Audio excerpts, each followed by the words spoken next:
ಸ್ನೇಹಿತರೆ ಎಲ್ರಿಗೂ ಕೂಡ ನಮಸ್ಕಾರ. ಸ್ನೇಹಿತರೆ ನಾನು ಕೊನೆಯದಾಗಿ ಒಂದು ವಿಡಿಯೋನ ಮಾಡಿದ್ದೆ. ಅಂದ್ರೆ ಈ ಖಾತನ ಯಾವ ರೀತಿಯಾಗಿ ಮಾಡೋದಂತ ವಿಡಿಯೋನ ಮಾಡಿದಂತ ಸಂದರ್ಭದಲ್ಲಿ ತುಂಬಾ ಜನರು ಕ್ವಶನ್ ಕೇಳ್ತಾ ಇದ್ರಿ. ಈ ಒಂದು ಗ್ರಾಮ ಪಂಚಾಯತಿ ಲೆವೆಲ್ ಅಲ್ಲಿ ಅಂದ್ರೆ ಒಂದು ಗ್ರಾಮ ಪಂಚಾಯತಿ ವ್ಯಾಪ್ತಿಯಲ್ಲಿ ಬರುವಂತ ಜಮೀನುಗಳಿಗೆ ಅಥವಾ ಈ ಒಂದು ಹಳ್ಳಿಗಳಲ್ಲಿ ಇರುವಂತ ಜಮೀನುಗಳಿಗೆ ನಾವು ಕೂಡ ಈ ಖಾತನ ಮಾಡ್ಬೇಕಂತ ತುಂಬಾ ಜನರು ಕೇಳ್ತಾ ಇದ್ರಿ. ಇದಕ್ಕೆ ಈ ಖಾತನ ಮಾಡುವಂತ ಅವಶ್ಯಕತೆ ಇಲ್ಲ, ಈ ಖಾತನ ಮಾಡೋದಿಕ್ ಬರೋದಿಲ್ಲ.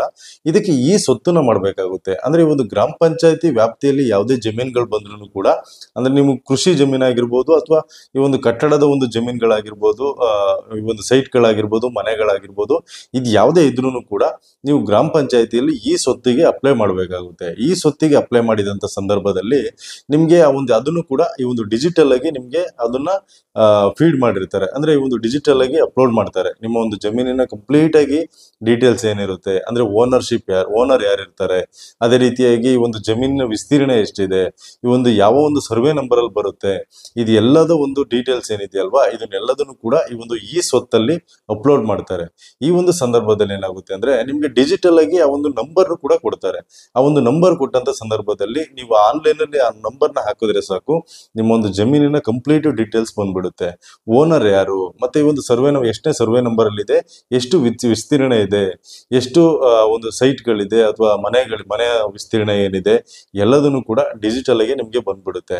ಇವಾಗ ಈ ಒಂದು ಸರ್ಕಾರದಿಂದ ಕಡ್ಡಾಯನ ಮಾಡಿದ್ದಾರೆ. ಈ ಒಂದು ಈ ಸ್ವತ್ತನ್ನು ಮಾಡೋದಕ್ಕೆ ಸರ್ಕಾರದಿಂದ ಕಡ್ಡಾಯನ ಮಾಡಿದ್ದಾರೆ. ನೀವು ಗ್ರಾಮ ಪಂಚಾಯತಿಯಲ್ಲಿ ಹೋಗಿ ವಿಚಾರಿಸಿ ಅದಾದ ನಂತರದಲ್ಲಿ ಈ ಒಂದು ಈ ಸ್ವತ್ತಿಗೆ ನೀವು ಅಪ್ಲೈ ಮಾಡಬೇಕಾಗುತ್ತೆ.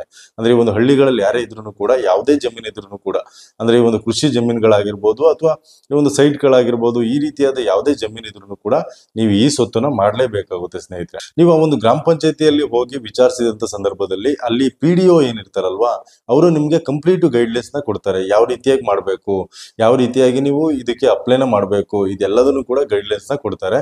ಅದ್ರ ಮುಖಾಂತರವಾಗಿ ನೀವು ಮಾಡ್ಬೇಕಾಗುತ್ತೆ. ಯಾಕಂದ್ರೆ ನಿಮ್ಮ ಒಂದು ಅಪ್ಲಿಕೇಶನ್ ಡೈರೆಕ್ಟ್ ಆಗಿ ಅದು ತಹಸೀಲ್ದಾರ್ ಹತ್ರ ಹೋಗುತ್ತೆ. ತಹಸೀಲ್ದಾರ್ ಹತ್ರ ಹೋದ ನಂತರದಲ್ಲಿ ಅವ್ರು ಕಂಪ್ಲೀಟ್ ವೆರಿಫಿಕೇಶನ್ ಮಾಡಿ ಅದಾದ ನಂತರ ನಿಮ್ಗೆ ಅದು ಎಲಿಜಿಬಲ್ ಆದ್ರೆ ಎಲಿಜಿಬಲ್, ಇಲ್ಲ ಅಂತಂದ್ರೆ ರಿಜೆಕ್ಟ್ ಆಗ್ಬಿಡುತ್ತೆ. ನಿಮ್ಮ ಒಂದು ಅಪ್ಲಿಕೇಶನ್ ಏನ್ ಹಾಕಿರ್ತೀರಾ ಅದು ರಿಜೆಕ್ಟ್ ಆಗುವಂತ ಸಂದರ್ಭಗಳು ಕೂಡ ಇರ್ತವೆ. ಯಾಕಂತಂದ್ರೆ ನಿಮ್ಮ ಒಂದು ದಾಖಲಾತಿಗಳೆಲ್ಲ ಕರೆಕ್ಟ್ ಇದ್ರೆ ಮಾತ್ರ ಅಪ್ರೂವಲ್ ಆಗುತ್ತೆ, ಇಲ್ಲಾಂದ್ರೆ ರಿಜೆಕ್ಟ್ ಆಗ್ಬಿಡುತ್ತೆ.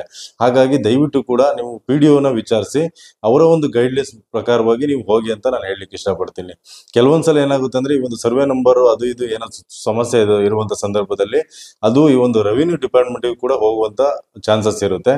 ತಹಸೀಲ್ದಾರಿಗೆ ಹೋಗಿ, ರೆವಿನ್ಯೂ ಡಿಪಾರ್ಟ್ಮೆಂಟ್ ಹೋಗಿ ಅಲ್ಲಿ ಕೂಡ ವೆರಿಫಿಕೇಶನ್ ಆಗಿ ಈ ಒಂದು ಇವರೇನಾ ಇದಕ್ಕೆ ವಾರಸುದಾರರು, ಅಂದ್ರೆ ಓನರ್ ಇವರೇನಾ, ಎಲ್ಲದನ್ನು ಕೂಡ ಕಂಪ್ಲೀಟ್ ಚೆಕ್ ಮಾಡಿದ ನಂತರದಲ್ಲಿ ಆ ಒಂದು ಈ ಸ್ವತ್ತು ಒಂದು ಅಪ್ಲಿಕೇಶನ್ ಏನಿರುತ್ತೆ ಅದು ಅಪ್ರೂವಲ್ ಆಗುತ್ತೆ, ಇಲ್ಲಾಂದ್ರೆ ರಿಜೆಕ್ಟ್ ಆಗ್ಬಿಡುತ್ತೆ. ಹಾಗಾಗಿ ನೀವು ಗ್ರಾಮ ಪಂಚಾಯತಿಯಲ್ಲಿ ವಿಚಾರಿಸಿ ನಿಮ್ಮ ಒಂದು ಜಮೀನಿನ ಕಂಪ್ಲೀಟ್ ಡೀಟೇಲ್ಸ್ ನ ಕೊಟ್ಟು, ಮತ್ತೆ ಅದು ಏನು ಜಮೀನಿಂದ ಏನು ಡೀಟೇಲ್ಸ್ ಇರುತ್ತೆ ಅದು, ಮತ್ತೆ ನಿಮ್ಮ ಒಂದು ದಾಖಲಾತಿಗಳು ಎಲ್ಲಾನು ಕೂಡ ತಗೊಂಡೋಗಿ ಈ ಒಂದು ಗ್ರಾಮ ಪಂಚಾಯತಿಯಲ್ಲಿ ನೀವು ಈ ಒಂದು ಅರ್ಜಿನ ಹಾಕ್ಬೇಕಾಗುತ್ತೆ.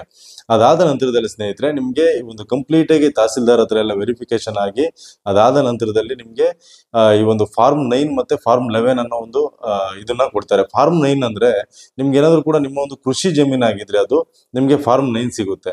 ಇಲ್ಲ ಅಂತಂದ್ರೆ ನಿಮ್ಮ ಒಂದು ಕಟ್ಟಡದ ಒಂದು ಜಮೀನ್ ಆಗಿರ್ಬೋದು ಅಥವಾ ಈ ಒಂದು ಮನೆಗಳ ಒಂದು ಸೈಟ್ಗಳಾಗಿರ್ಬೋದು, ಈ ರೀತಿಯ ಯಾವುದೇ ಇದ್ರೂ ಕೂಡ ಅದಕ್ಕೆ ಫಾರ್ಮ್ 11 ನ ಕೊಡ್ತಾರೆ ನಿಮ್ಗೆ.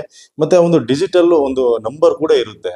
ಆ ಒಂದು ಡಿಜಿಟಲ್ ನಂಬರ್ ಇರುವಂತ ಟೈಮಲ್ಲಿ ನೀವು ಆ ಒಂದು ನಂಬರ್ನ ಹಾಕಿದ್ರೆ ಸಾಕು. ನೀವು ಆನ್ಲೈನ್ ಅಲ್ಲಿ ಯಾವುದೇ ಸಂದರ್ಭಗಳಲ್ಲೂ ಕೂಡ ಒಂದು ನಂಬರ್ನ ಹಾಕಿದ್ರೆ ಸಾಕು, ಕಂಪ್ಲೀಟ್ ಒಂದು ಜಾಗದ ಡೀಟೇಲ್ಸ್ ನ ತೋರಿಸ್ಬಿಡುತ್ತೆ.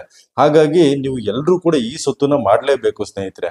ಅದೇ ರೀತಿಯಾಗಿ ಒಂದು ಈ ಸ್ವತ್ತನ್ನ ಮಾಡೋದಕ್ಕೆ ಏನೆಲ್ಲ ದಾಖಲಾತಿಗಳು ಬೇಕಾಗುತ್ತೆ ಅಂತ ನೋಡೋದಾದ್ರೆ, ಮೊದಲನೇದಾಗಿ ನಿಮ್ಮ ಒಂದು ಐಡೆಂಟಿ ಪ್ರೂಫಿಗೋಸ್ಕರ ನಿಮ್ಮ ಒಂದು ಆಧಾರ್ ಕಾರ್ಡ್ ಆಗಿರ್ಬೋದು ಅಥವಾ ಒಂದು ಡ್ರೈವಿಂಗ್ ಲೈಸೆನ್ಸ್ ಇದ್ರೆ ಅದಾಗಿರ್ಬೋದು, ಅಂದ್ರೆ ಒಂದು ಗೌರ್ಮೆಂಟ್ ಇಂದ ಯಾವ್ದೆಲ್ಲ ಒಂದು ಐಡೆಂಟಿ ಪ್ರೂಫಿಗೋಸ್ಕರ ಇಶ್ಯೂ ಮಾಡಿರ್ತಾರೆ ಅದಿಲ್ಲಿ ಯಾವ್ದಾದ್ರು ಕೂಡ ಒಂದಾಗುತ್ತೆ. ಅದೇ ರೀತಿಯಾಗಿ ನಿಮ್ಮ ಒಂದು ಅಡ್ರೆಸ್ ಪ್ರೂಫಿಗೋಸ್ಕರ ಈ ಒಂದು ಯುಟಿಲಿಟಿ ಬಿಲ್ಸ್ ಆಗಿರ್ಬೋದು, ಅಂದ್ರೆ ಈ ಒಂದು ಕರೆಂಟ್ ಬಿಲ್ ಆಗಿರ್ಬೋದು, ವಾಟರ್ ಬಿಲ್ ಆಗಿರ್ಬೋದು, ಈ ಒಂದು ಗ್ಯಾಸ್ ಬಿಲ್ ಆಗಿರ್ಬೋದು, ಇದೆಲ್ಲದನ್ನು ಕೂಡ ಇದ್ರಲ್ಲಿ ಯಾವ್ದಾದ್ರು ಕೂಡ ಒಂದಾಗುತ್ತೆ. ಮತ್ತೆ ನಿಮ್ಮ ಒಂದು ಜಮೀನಿನ ದಾಖಲಾತಿನ ಕಡ್ಡಾಯವಾಗಿ ತಗೊಂಡೋಗ್ಬೇಕಾಗುತ್ತೆ. ಏನೆಲ್ಲ ದಾಖಲಾತಿಗಳಿದೆ ಎಲ್ಲನೂ ಕೂಡ ತಗೊಂಡೋಗ್ಬೇಕಾಗುತ್ತೆ. ಆ ಒಂದು ಸೈಟ್ ಆಗಿರ್ಬೋದು, ಜಮೀನ್ ಆಗಿರ್ಬೋದು, ಅದರ ಒಂದು ಕಂಪ್ಲೀಟ್ ಡೀಟೇಲ್ಸ್ ನ ನೀವು ತಗೊಂಡೋಗ್ಬೇಕಾಗುತ್ತೆ. ಏನಿದೆ ಎಲ್ಲದನ್ನು ಕೂಡ ತಗೊಂಡೋಗಿ ನೀವು ಗ್ರಾಮ ಪಂಚಾಯತಿ ತಗೊಂಡೋಗ್ಬೇಕಾಗುತ್ತೆ ಸ್ನೇಹಿತರೆ. ಇದೆಲ್ಲ ಡೀಟೇಲ್ಸ್ ನೀವು ತಗೊಂಡೋಗಿ ಒಂದು ಗ್ರಾಮ ಪಂಚಾಯತಿಗೆ ಹೋಗಿ ಆ ಒಂದು PDO ನ ಮೀಟ್ ಮಾಡ್ಬೇಕಾಗುತ್ತೆ.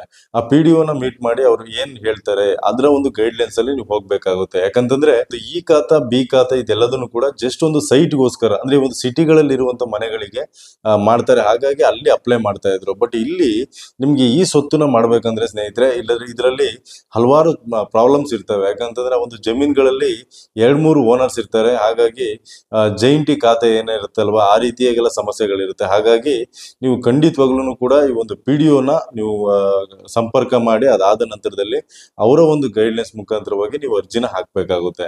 ನೀವು ಕರೆಕ್ಟಾಗಿ ಅರ್ಜಿನ ಹಾಕ್ಲಿಲ್ಲ ಅಂತಂದ್ರೆ ನೀವು ಅದು ತಹಸೀಲ್ದಾರ್ ಹತ್ರ ಹೋದಾಗ ಅಥವಾ ರೆವಿನ್ಯೂ ಡಿಪಾರ್ಟ್ಮೆಂಟ್ಗೆ ಹೋದಾಗ ಅದು ರಿಜೆಕ್ಟ್ ಆಗ್ಬಿಡುತ್ತೆ. ಹಾಗಾಗಿ ದಯವಿಟ್ಟು ಕೂಡ ಒಳ್ಳೆ ರೀತಿಯಲ್ಲಿ ಎಲ್ಲಾ ದಾಖಲಾತಿಗಳನ್ನು ತಗೊಂಡೋಗಿ ಅದಾದ ನಂತರದಲ್ಲಿ ಅಪ್ಲೈ ಮಾಡಿ ಅಂತ ನಾನು ಹೇಳಲಿಕ್ಕೆ ಇಷ್ಟಪಡ್ತೀನಿ ಸ್ನೇಹಿತರೆ. ಓಕೆ ಸ್ನೇಹಿತರೆ, ಈ ಒಂದು ವಿಡಿಯೋ ನಿಮ್ಗೆ ಏನಾದರೂ ಕೂಡ ಇಷ್ಟ ಆಗಿದ್ರೆ ದಯವಿಟ್ಟು ಕೂಡ ಒಂದು ಲೈಕ್ ಮಾಡಿ, ಹಾಗೆ ಎಲ್ರಿಗೂ ಕೂಡ ಶೇರ್ ಮಾಡಿ ಅಂತ ಹೇಳ್ತಾ ಈ ವಿಡಿಯೋನ ಇಲ್ಲಿಗೆ ಮುಗಿಸ್ತಾ ಇದ್ದೀನಿ. ಮುಂದಿನ ವಿಡಿಯೋದಲ್ಲಿ ಮತ್ತೆ ಸಿಗ್ತೀನಿ. ಧನ್ಯವಾದ ಸ್ನೇಹಿತರೆ.